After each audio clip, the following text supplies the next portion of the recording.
Grade 12s, welcome to this physical science lesson. My name is Gillian, and today we're going to be looking at the big ideas around optical phenomena. Now, this is this little gem that has been dropped into your physics curriculum. It is an amazing section, and if we can unpack it and understand what's going on, we can answer the questions that they throw at us really well.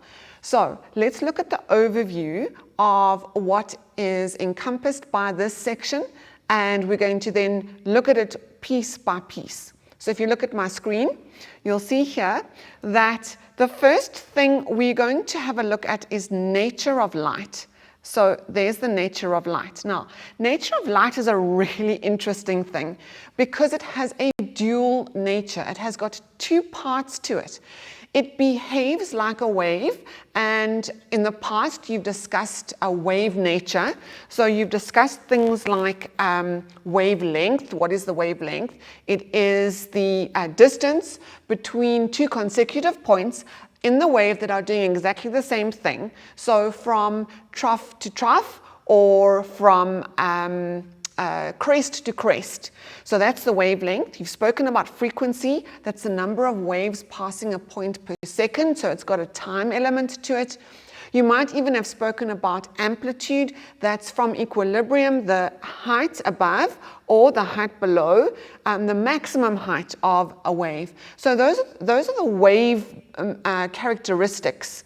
And we find that in light. There are other things as well, and I've written them down here: diffraction, refraction, and interference. So those are all, they're all part of the wave nature of light. But now light also behaves like a particle, which is quite confusing, but it does. So we're going to look particularly at that aspect today. And the way that we know that it is a particle, it behaves like a particle, is through the photoelectric effect. So this is this section here, this photoelectric effect, and we're going to look at that, and that's about how light, when it behaves as a particle, can smash out electrons from a surface of a metal. We also have spectra. So that's the first big idea we're going to look at. Spectra, there are three different spectra that we look at. It's the continuous emission spectra, that's that one there, the line emission spectrum, and then the atomic absorption spectrum that we will look at. Now, when we deal with the photoelectric effect, there are a whole lot of calculations that go along with it. So Max Planck, he was the guy, the physicist who first thought about wave as being behaving like a particle, having a particle behavior. And then Einstein built on that theory. And so we have these amazing mathematical calculations and formulae that we're going to be using in solving problems. So that's this section here on the overview. Calculations using this photoelectric equation. Now, when we see a photoelectric effect, electrons are emitted, and obviously when there are charges that are being emitted and are allowed to flow, there's something that results, which is current. And there are two things that affect the current, and that is intensity and frequency. So we're going to have a look at those two today as well. Right, so let's have a look at the first big idea, which is our spectra. So continuous spectrum, we see only a very, very small part of electromagnetic waves. We see it as visual light. The rest we can't see with our human eyes. So let's have a look at the picture I've got for you. Here we go, continuous emission spectrum. So you can see there the electromagnetic spectrum. We only see the visible part of the spectrum. It is a very small part. We know it as white light. And if we pass that white light through a prism, it expands into what we would know as a rainbow. So all the rainbow colors, there are 7 colors there, and each one of those particular colors has a range of wavelength and of frequency. We can see on the right-hand side here, I've got all the different names. So we've got violet, we've got indigo, blue, green, yellow, orange, and red. And you can see next to those words, there are very particular wavelengths. Now, those are measured in nanometers. And so that is a very small part of a meter. So nano means times 10 to the minus 6. And so these are given to you as nanometers. When we are working with the distance in your calculations, you need to use meters. So you would convert those nanometers into times 10 to the minus 6 meters. The other side of the visual spectrum, we have one side which is the infrareds and the microwaves and the radio waves. You obviously can't see those waves in your microwave, but those are there. So those are part of the electromagnetic spectrum. On the other side, we have got the X-rays, the UV, and the gamma rays. And so a lot of those rays we are exposed to from the sun. We don't see them. That is what would cause our skin to burn in the sunlight. We can't see it, but they are there. Right. So I just want to say one thing to you about the green part. So now, you may not know, but when we are in studio, we use a green screen. And that allows the tech people to put in a background that they want to put in. Unfortunately, all the green gets covered by this background, so you might not be able to see this particular green section on my screen. It might come through as the background. So that's just something interesting to note about how advanced our videoing and cinema photography has become.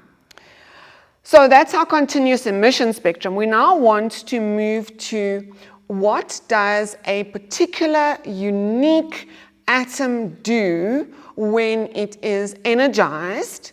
What does it do with that energy?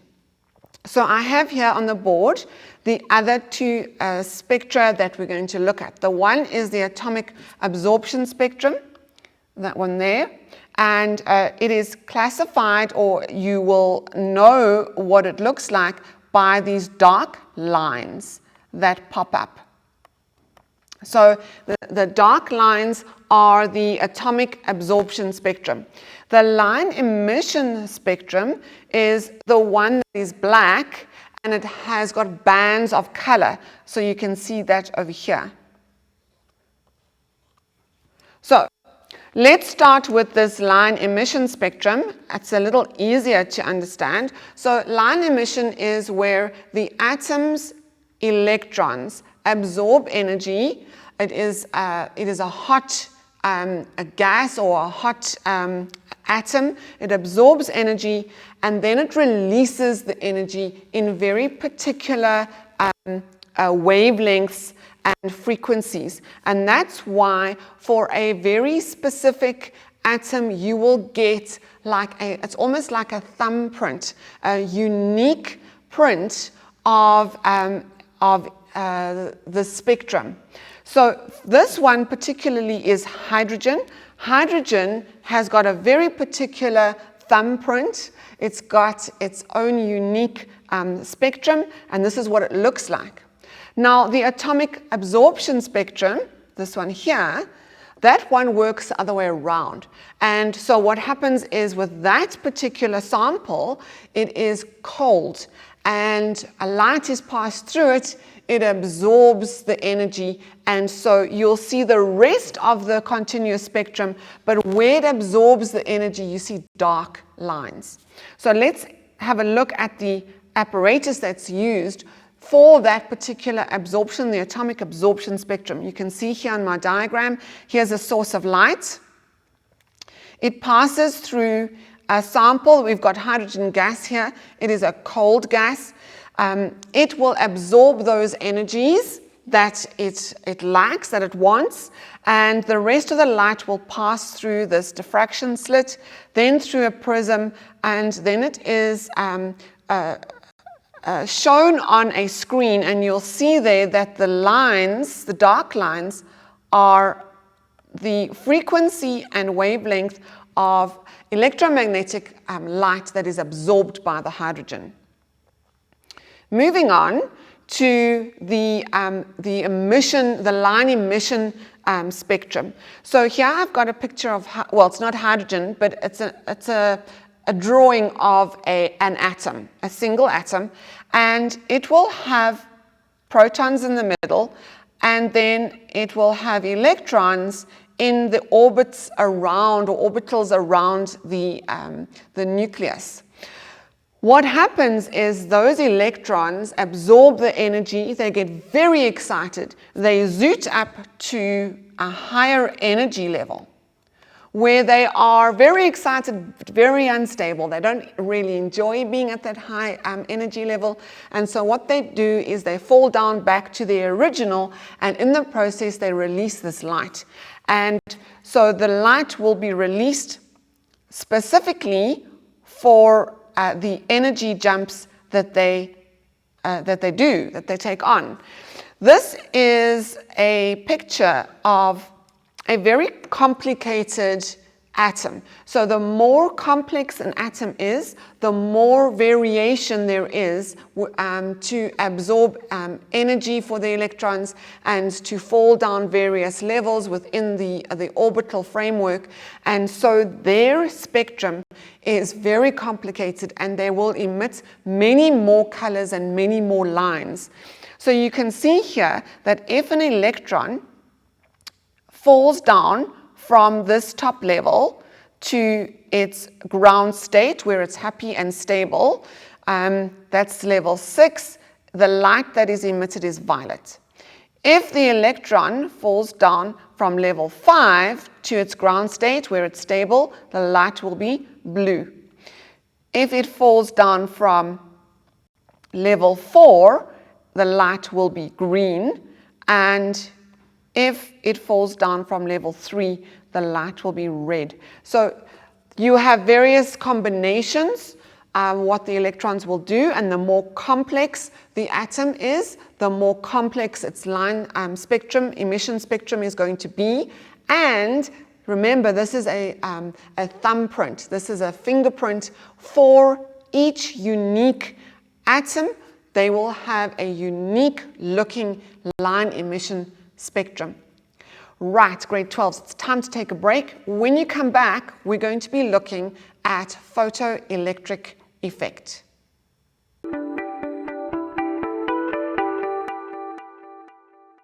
Welcome back, grade 12s. We are busy with optical phenomena, and now we're going to dive into photoelectric effect.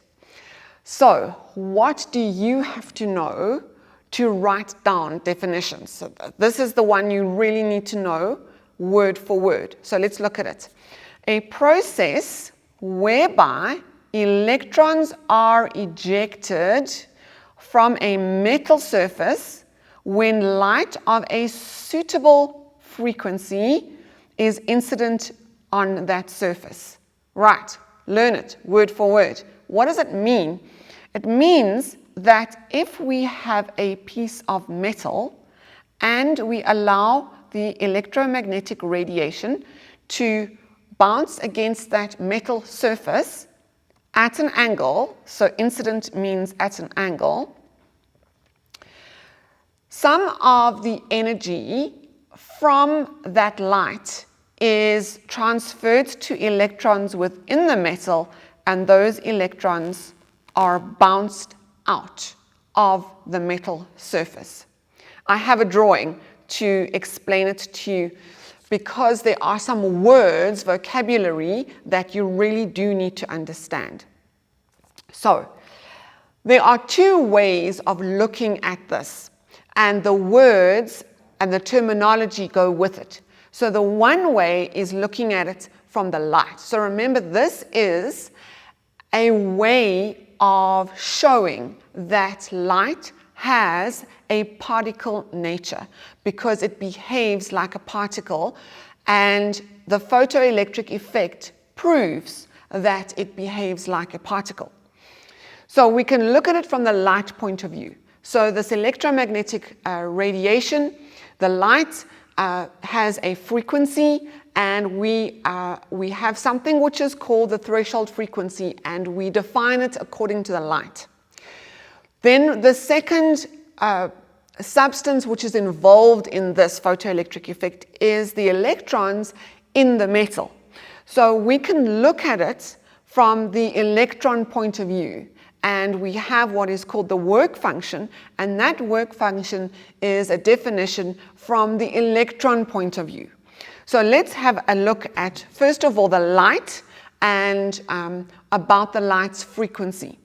So there is a frequency of light that is needed to be able to bounce off this electron from this particular metal surface. So we've got various number of metals. The metal has got, because it's a unique metal, has a unique frequency that the electrons will be moved off of its surface. So if we look here, threshold frequency, this is what the symbol is, threshold frequency. It is the minimum frequency of the light that is required or needed to bounce this electron off the surface. So the word that we use here is emit. That's the special science word, emit. Another word that you could use is eject. So eject. Now, because it is really a minimum frequency, what happens is the electrons, you can see I've drawn it in purple here, the electrons, they move from under the surface to the top of the surface of the metal. So under the surface to the top of the surface of the metal. These electrons are not bounced off with a massive amount of velocity. There's no real movement. So in this case, the energy of the electron as it's being bounced off is nothing. Okay.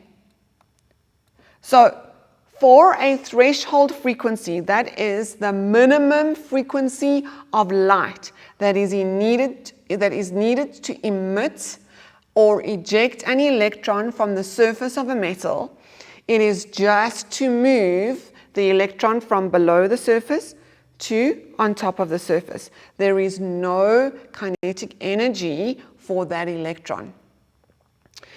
That's from the light point of view. Let's look at it from the electron point of view and what's happening with the electron. So these electrons need energy to move. So work function is the minimum energy that an electron in the metal requires to be emitted or ejected from the metal surface. So you can see that work function is has a symbol of W0. It is telling you that this is the minimum amount of energy that the electron is requiring to be moved from below the surface to just above the surface. And here you can see here, this electron has been moved to just on the surface there. Now, what happens when the frequency is greater than the threshold frequency? So we're talking about the light again. So if the light is hitting the metal surface at a frequency which is greater than this minimum frequency required to move an electron, the electron is then going to be bounced off that surface and it will have kinetic energy. So if the frequency of the light is greater than the threshold frequency, then we're going to end up with the electrons that are being emitted from the metal surface with a kinetic energy. Now, electrons are very, very small little things. They've got a very, very, very small mass. which means that their movement, their velocity is going to be quite high. So when you start working with these values, don't get tripped up by them. You'll see that you're going to be working with values that are pretty high when we're talking about velocity and pretty low when we're talking about mass. Our next big idea is looking at the photoelectric equation and how we're going to use that in calculations. Okay, so what we're actually doing here with energy and light, we're working out the energy of a photon. So a photon is another word that needs to be in your vocabulary. A photon is specifically talking about this little package of light. So light as it behaves in a particle way with particle behavior. So a photon is a little package of light and it has a certain amount of energy. So here is this equation. Energy of the photon is equal to the work function plus the kinetic energy, the maximum kinetic energy of the electron that's being emitted from the metal surface. We know that energy is also equal to this formula here, H times F. H is Planck's constant. And you will find Planck's constant in your data sheet. Frequency, we know about. There is another formula that we know about, and this is that's here, and that is that the work function is equal to Planck's constant times the threshold frequency. So note here, we're now talking about the minimum the minimum frequency and the minimum energy that is required. So that is W0 is equal to Planck's constant times the threshold frequency. Those can be substituted into this equation and we get a couple of variations on this equation. What are we going to use? Well, we've got to figure out what we have been given, and from that, we then select the correct formula to use. We will go into this in much more detail, actually solving problems in our consolidation lesson later on. Let's move on then to how we can change these formulae to suit the situation, the problem that we've been given. We know that speed of light, c, is a constant, 3 times 10 to the power of 8 meters per second. Okay. What is speed equal to? The speed is equal to the frequency times the wavelength. So that is lambda. That signifies wavelength. We can work it and we come up with frequency being equal to the speed of light over wavelength. We can substitute it into our formula and we get these two formula that we can use. EK maximum is a half mv squared. Now, there's something we do need to know and recognize about the relationship between wavelength and frequency.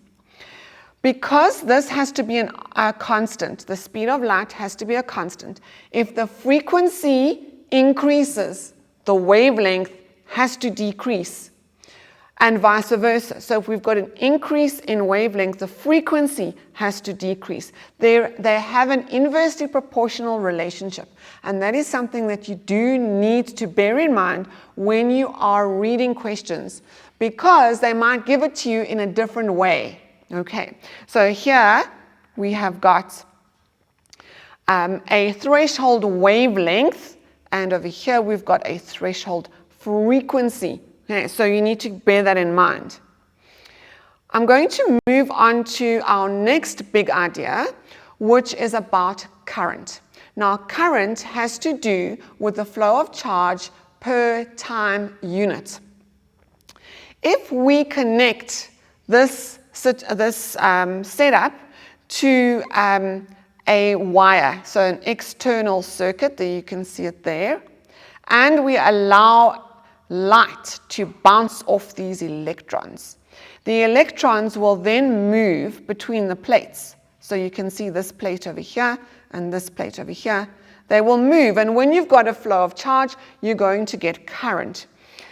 If you have high frequency, it means that the photons have got a lot of energy. It means that these electrons that are bounced off, they're called photoelectrons because they're being bounced off by light.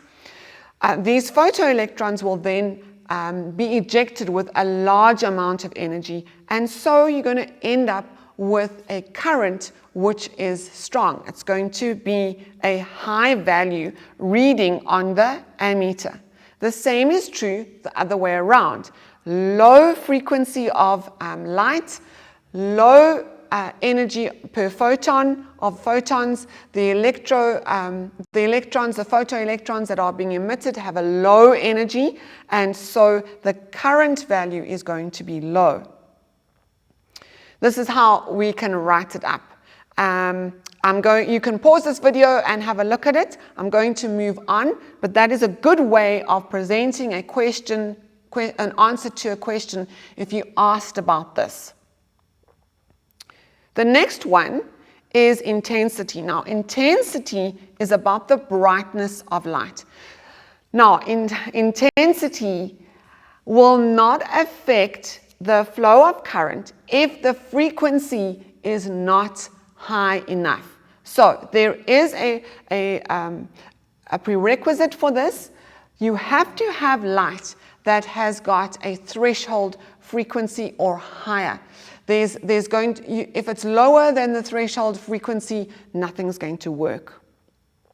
So with the brightness of light, what does that mean? It means that there are more photons hitting the surface over here per unit time, okay, per second, per unit time. That means that there are more photoelectrons being emitted per unit time, which means that the current is going to increase. How can we write that? Let's have a look. If there are fewer electrons hitting the plate, then there are going to be fewer photoelectrons being emitted, and so the current is going to be smaller. So the electromagnetic radiation must be at the frequency, the threshold frequency, or more for electrons to be ejected. And if you increase the brightness and the frequency is low, it's not going to make any difference to the current flow. So for a high intensity or a big brightness, there are more photons hitting the surface. That means that there are more photoelectrons being ejected per second, and so we have a larger current. What happens if the brightness decreases? We have a low intensity, there are fewer photons hitting that metal surface. That means there are fewer photoelectrons being ejected per second, and the current is smaller. Nothing the brightness can do to allow a current to flow if the frequency is not high enough. So this is important to bear in mind. Doesn't matter how bright that light is or how intense that light is, if the frequency is not of the incoming light is not more than the threshold frequency, we are not going to get a current flow. All right, grade 12, join me again for the consolidation lesson when we unpack questions and we look at how to think through that science and find answers using the photoelectric equation. We will see you next time.